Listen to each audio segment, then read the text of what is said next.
हान्थिबोबाय आं गोजान लामा हान्थिबोबाय जिउनि थांखि बिबाना दिनैबा हारि उदांस्रिनि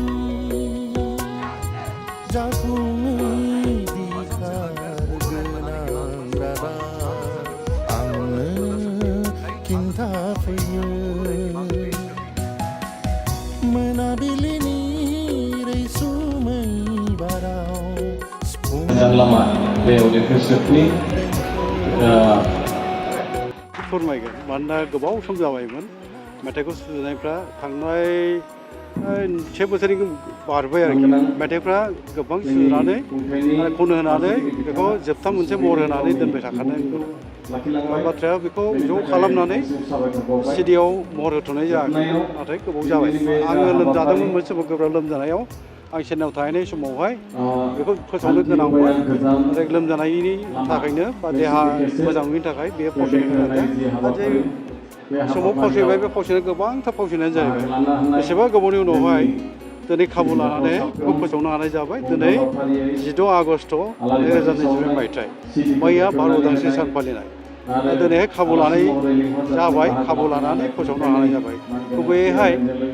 हान्थिबोबाय आं गोजान लामा बे आंनि ब्रैथि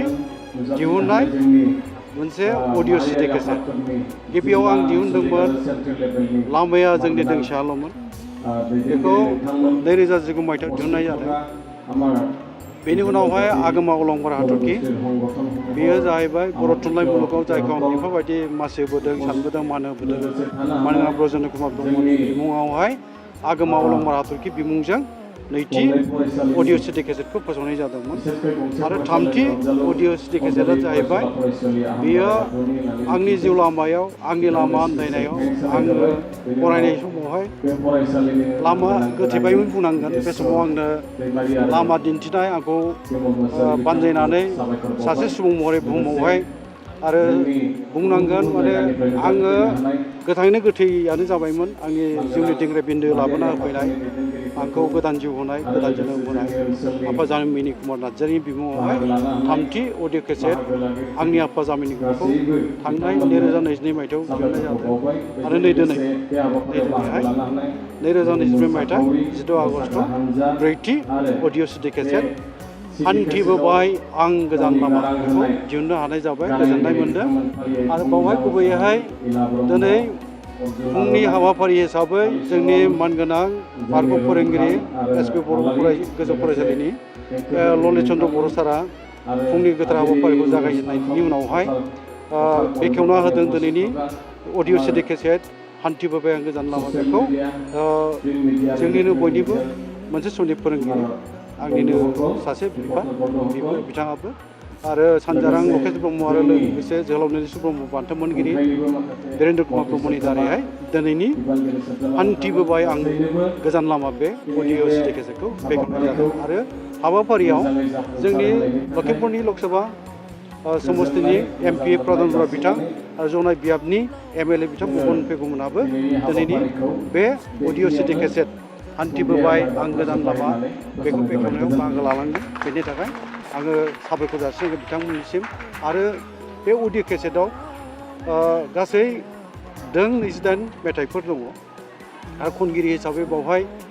गिबियावनो फुंजा मुसाहारि लोगोसे अरुणा आर'नाइ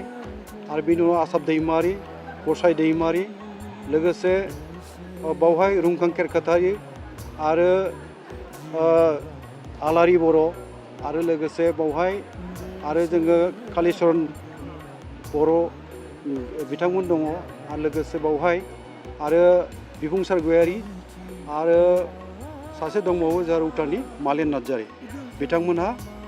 बावहाय गारां होदों आरो देंखो होनायाव आसाब दैमारि दङ नेलु ब्रह्म दङ आरो लोगोसे अमर बर' दङ आरो प्रभुनाथ ब्रह्म दङ बिथांमोनहा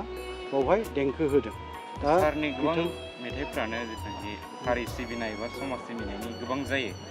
थ' खोनासंगिरिफोरनिसो बाथ्रा जाहैबाय मिजिङाथ'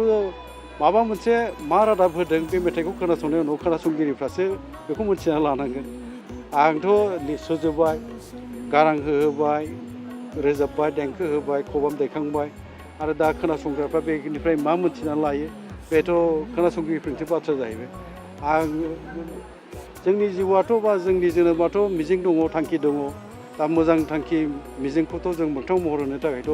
नाजानाय खामानि मावनायाथ' थाखानांगोन दा बे मेथाइनिफ्राय मा मोननो खोनासंनानै बेयो बे खोनासंगिरिफोरनिसो बाथ्रा जाहैगोन ओंखायनो बावहाय थुलुंगा होगोन होआ बा थुलुंगा मोनगोन मोना बेथ' खोनासंखांनायनि उनावहाय खोनासंगिरिफोरनिसो बाथ्रा जाहैगोन बेखौ आङो ओरैनोथ' मोजांनि थाखाय मोजां मोनसे रादाब होनो नाजानाय जादों आरो बे रादाबफोरखौ मोननानै जानोबो हागौ सोरनिबा जिउआव माबा मोनसे दिग खोन्थानोबो हागौ बा बे मेथाइनि जोहै सोरबाया माबा मोनसे सोलोंनानैबो लानो हागौ बा मोनथिनानैबो लानो हागौ बेयो खोनासंगिरिफोरनि सायाव थाबाय